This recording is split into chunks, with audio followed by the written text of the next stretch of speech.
Este é um tema que normalmente não agrada muito. Mas é impossível ignorá-lo, uma vez que esse tema está vinculado e, de certa forma, com a eternidade de tantas pessoas. Dizer que o inferno não existe não é uma forma muito fácil e nem a mais fácil de se livrar dele. Não é suficiente, meus amados, dizer que algo não existe se não pudermos confirmar com palavras ou até com documentos aquilo que imaginamos. Tentar afirmar, ou seja, negar a existência do inferno só porque nós queremos, é o mesmo que tentar tapar o sol com uma peneira. Teríamos que desmontar o livro dos livros, a Bíblia Sagrada, pois é ela, a Bíblia Sagrada, quem revela a existência do inferno. Na Bíblia nós encontramos várias definições para deixar bem claro que o inferno não é uma fantasia, mas uma dura realidade. A palavra castigo eterno é uma expressão bíblica que ressalta a sorte daqueles que, por não se arrependerem, viverão uma eternidade muito triste e de sofrimento jamais imaginado. A palavra de Deus, a Bíblia Sagrada, fala claramente, em vergonha e confusão perpétua, conforme Daniel 12:2. Fogo que não pode ser apagado, Marcos 9:43. Lugar de fogo e ranger de dentes, Mateus 22:13. Trevas exteriores, Mateus 8:12. Castigo do fogo eterno, Judas 7. E lago de fogo, Apocalipse 20:15. Biblicamente, se pode ver que o castigo eterno é uma terrível realidade. Existem muitos outros textos que não dá para citar na Bíblia Sagrada agora, não é? Que nos revela a existência de um lugar de terrível sofrimento para os que não herdarão a salvação, para os que não querem crer, para os que esnobam, para os que zombam da mensagem do Evangelho. Em Apocalipse 14 e Apocalipse 20, João revela, dizendo assim: e lá o tormento é para o século dos séculos, e não há repouso nem de dia e nem de noite. Nem de dia e nem de noite. Amados, como é possível, é uma pergunta que eu faço, imaginar tamanho sofrimento, uma vez que possivelmente 99% das pessoas nunca tiveram uma experiência com esse tema. Como é possível imaginar na mente humana, racional, limitada, um sofrimento de duração eterna, um fogo que nunca se apagará e bichos que jamais morrerão? 71 vezes o Novo Testamento registra a eternidade do inferno. O inferno não tem fim, meus irmãos. Mas como toda verdade é paralela, também existe um lugar de felicidade e paz eterna para os que creram no Evangelho de Jesus Cristo e através do Evangelho e da fé na pessoa de Jesus se desviaram do inferno.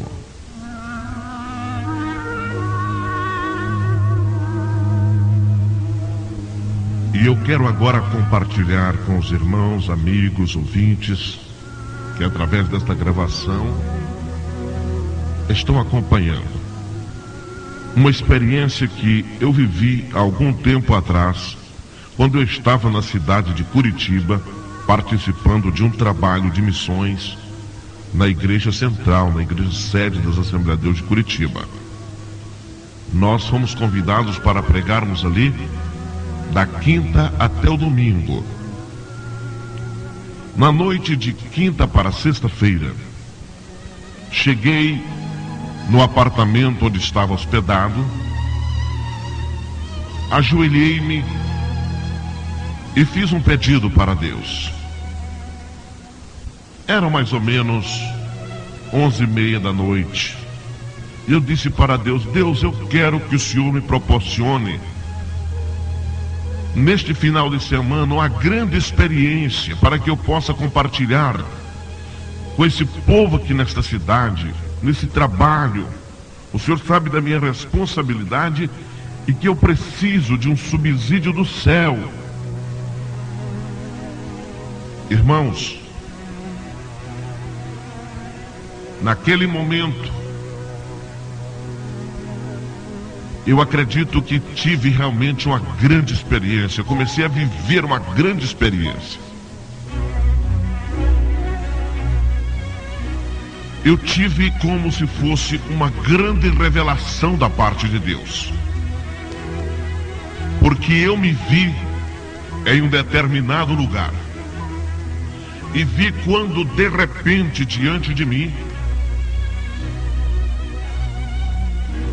desceu um ser como que flutuando, veio assim de cima flutuando, mas era um personagem muito grande, parecia um guerreiro. Ele estava vestido com roupas como se fossem aqueles guerreiros romanos.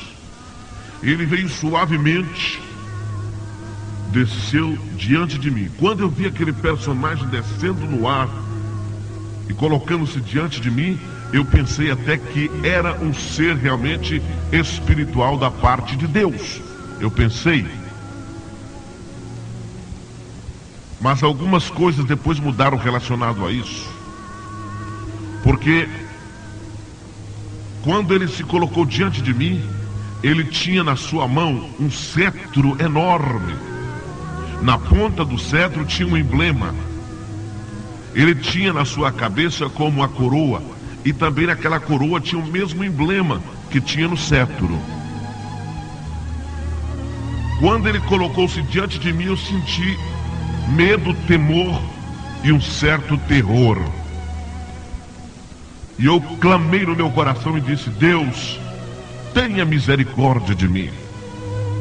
Quando eu clamei assim,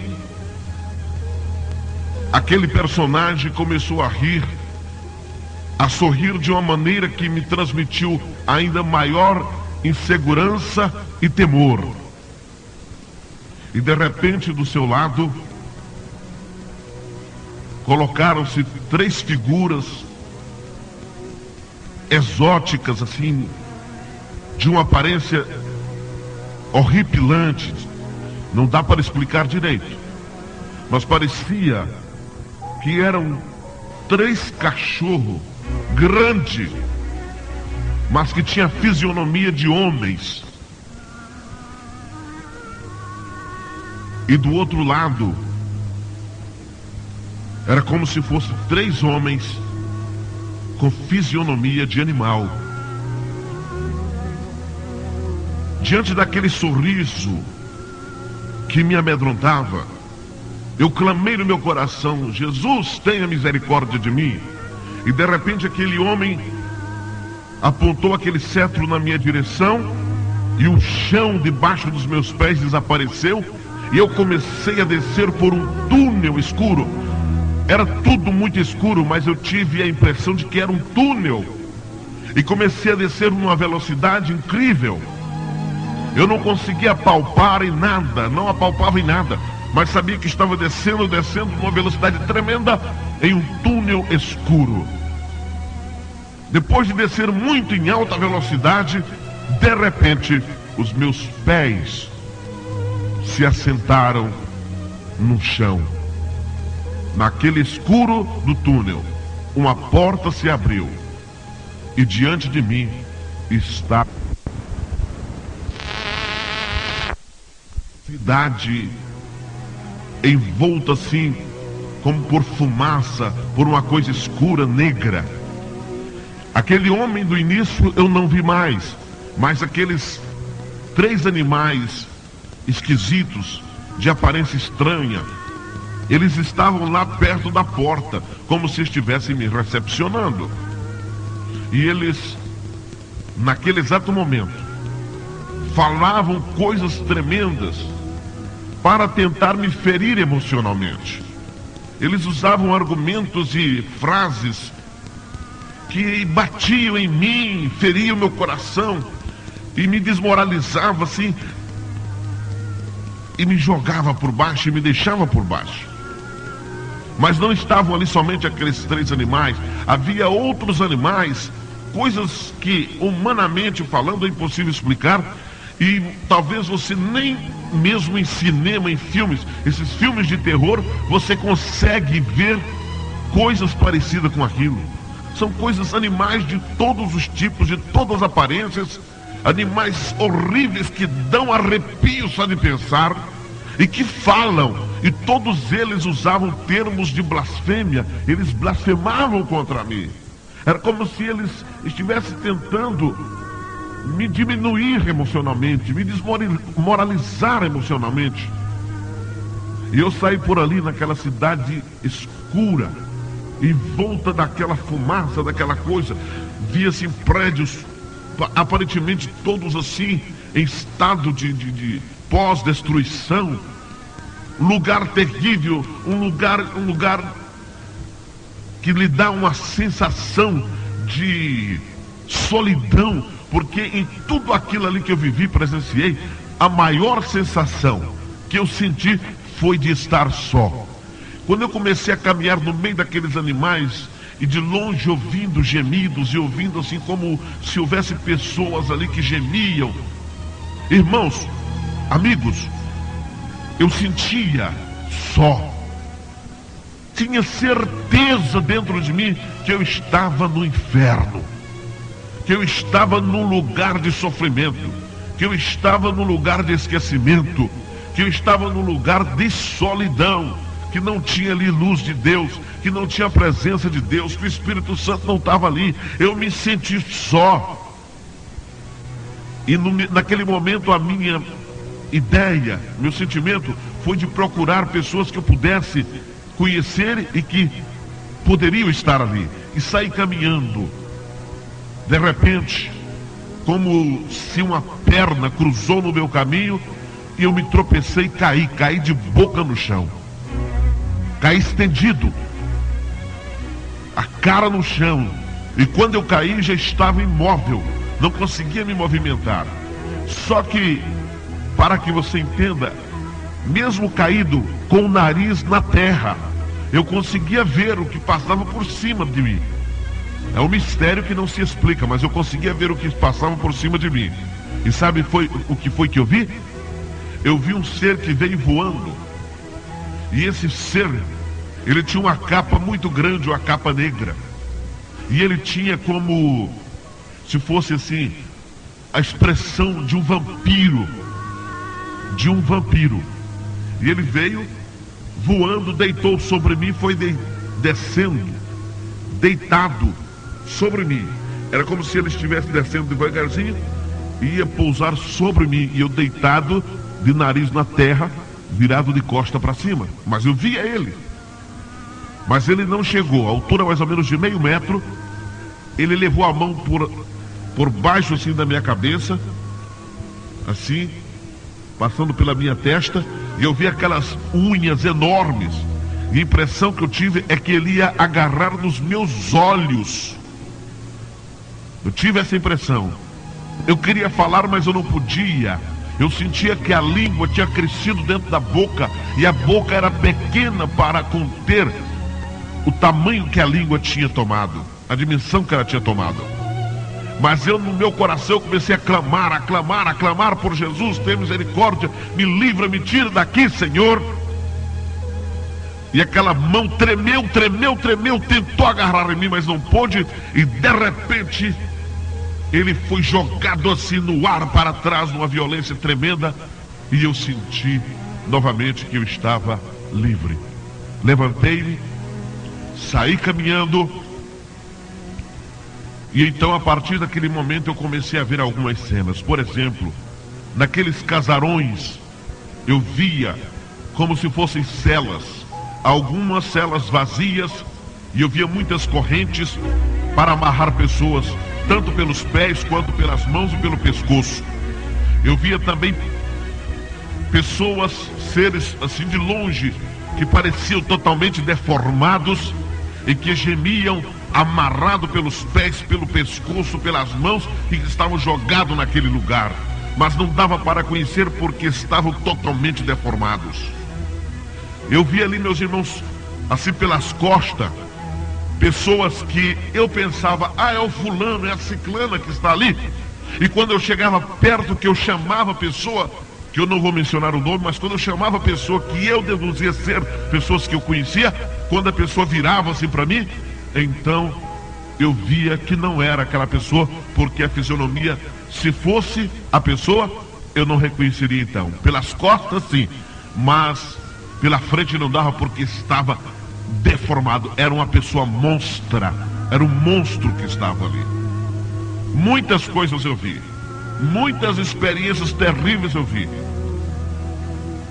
E eu comecei então a clamar a Deus e dizer, Deus, me tira daqui, porque o sentimento de estar só, eu tinha a impressão nítida, clara, incontestável dentro de mim, que eu estava no inferno. Cheguei a pensar, eu acho que eu morri, estou no inferno e nunca mais eu vou sair daqui. Não tinha ali pai, não tinha mãe, não tinha filhos, não tinha esposa, não tinha amigos. Eu estava só. Não tinha irmão de igreja, não tinha pastor, não tinha nada ali. Eu estava só. Havia muitas almas, muita gente, todas elas monstruosas, defeituosas, sofrendo, gemendo, mas eu estava só. Que terrível! Aquele sentimento de solidão. É o que eu quero deixar bem claro aqui para você. Eu acho que o maior tormento não é o lago de fogo. Eu acho que o maior tormento não são aqueles momentos em que a alma, que estará para toda a eternidade no lugar de tormento, sofrerá aqueles sofrimentos terríveis. Eu acho que o maior de todos esses sofrimentos é o senso, a sensibilidade, o sentimento de solidão, de você estar longe de tudo e de todos, num lugar terrível, tétrico, num ambiente terrível, pesado, maldito, e que você não pode sair de lá, e que você não tem amigos, e que você não tem ninguém ali com quem conversar, com quem chorar as suas dores, com quem chorar o seu sofrimento, sozinho, longe de tudo, condenado, sozinho. Veja bem, meus irmãos, muitas coisas eu vi. Deus me fez entender muitas outras coisas. E no momento em que eu estava ali vendo muitas coisas acontecerem, e muitos outros exemplos que eu vou omitir até de contar aqui, até para salvaguardar os sentimentos, as emoções de algumas pessoas, eu vou deixar de contar aqui algumas coisas que eu vi lá. Mas Deus me fez entender o seguinte, meus irmãos, que a coisa ali é muito séria, que ali haverá castigos para vários tipos de casos específicos. Se nesta vida você pecou mais pelos olhos, ali os seus olhos serão atormentados dia e noite. Se o seu pecado maior neste mundo foi cometido pela sua língua, haverá maior sofrimento para a sua língua. Por exemplo, eu entendi ali que uma pessoa que gosta muito de carnaval, de dança, de bailes, ele vai ficar imobilizado para toda a vida, sofrendo no fogo do inferno, nas chamas da maldição eterna, mas imóvel, sem poder mexer. pessoas que cheiram drogas, que mexem com drogas, pessoas que cheiram drogas nas suas narinas, eles sentirão nas suas narinas como um dos sofrimentos eternos, o cheiro, o fedor de podridão eterna. Sofrimentos para áreas específicas da sua vida que você tem se descuidado e que você tem falhado. E que você não tem crido, que você tem abusado, e que você tem sorrido, e que você está aí zombando, não está crendo. Mas, no meio daquela situação toda terrível, de repente, uma luz brilhou ali, meus irmãos. E aquela luz veio como um facho sobre mim, porque eu clamava sem cessar por Deus e por misericórdia. E aquela luz me puxou dali. E quando eu comecei a ser puxado por aquela luz, eu me despertei. Olhei apavorado no relógio. Eram quase 5 horas da madrugada. Eu tinha começado aquele clamor, aquela oração às 11h30. Meus irmãos, foram 30 dias após aquela experiência de muita emoção, de muito temor. Eu sei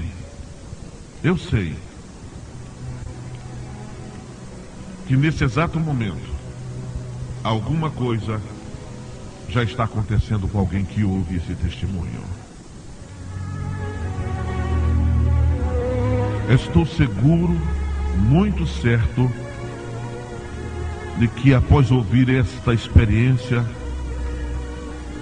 você está profundamente afligido, afligida, e quem sabe você chegou à conclusão de que não é mais possível duvidar da justiça de Deus, da seriedade da Bíblia e também da necessidade de aceitar Jesus como Salvador eterno.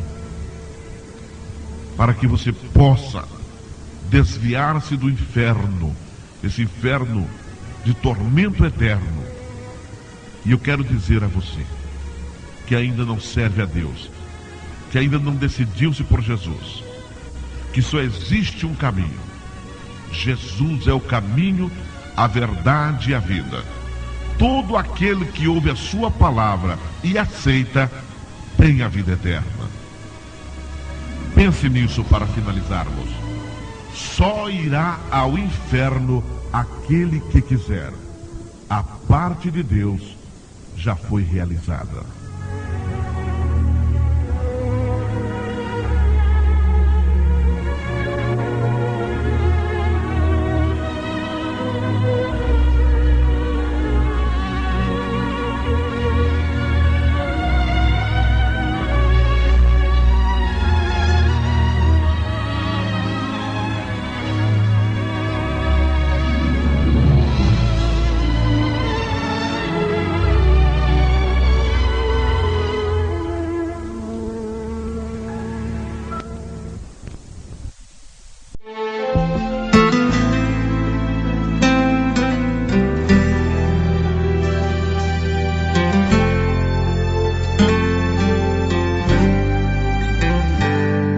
Meu Deus, mais uma vez estou aqui, perdão de novo vim pedir. Meu coração diz que eu errei. Meu Deus, sei que preciso andar na luz, mas sou tão fraco, meu Jesus, me perdoe outra vez. Meu Deus, sou uma pobre alma carente, dependente do estender da sua mão. Meu Deus, a tua misericórdia me preenche de novo o meu pobre coração.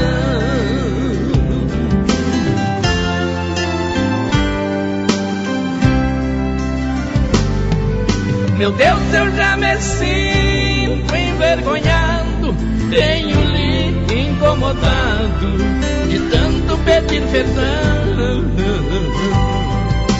Mas porém, meu Deus, por outro lado, não há outro advogado que resolve esta questão.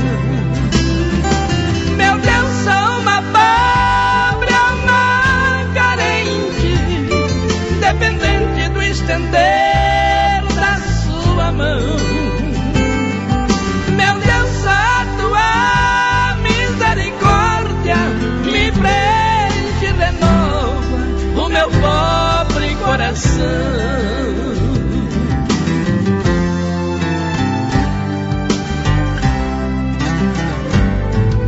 Meu Deus, sei que sou pó, sei que sou nada, sei que sou sobra do barro, o restinho que restou. Meu Deus, mas deste pedaço de barro tu podes tornar em um vaso e encher do seu amor. Meu Deus, sou uma pobre alma carente, dependente do estender da sua mão. Meu Deus, a tua misericórdia me preenche de novo o meu pobre coração.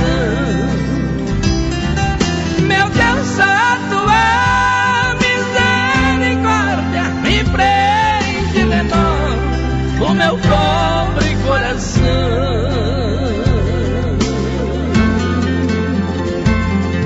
Meu Deus,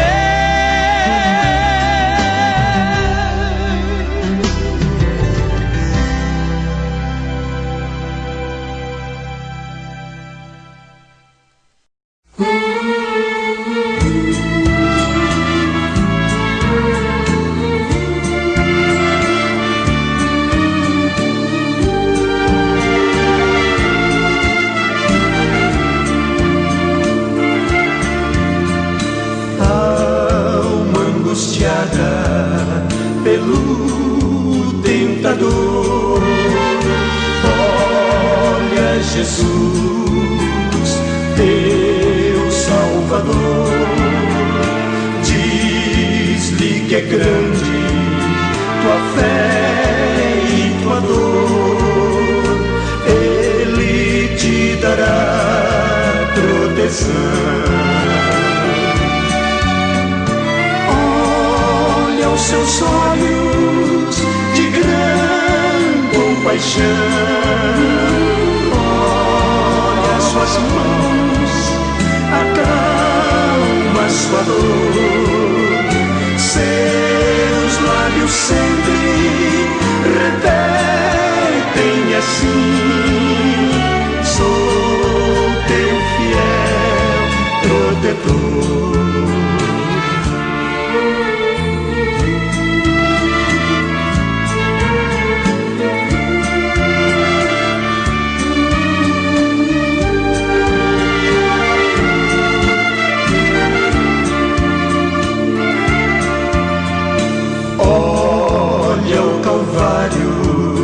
Aonde Jesus por ti, por mim, sua vida deu. Ele não te esquece se clamas ao céu, vive confiando em seu amor.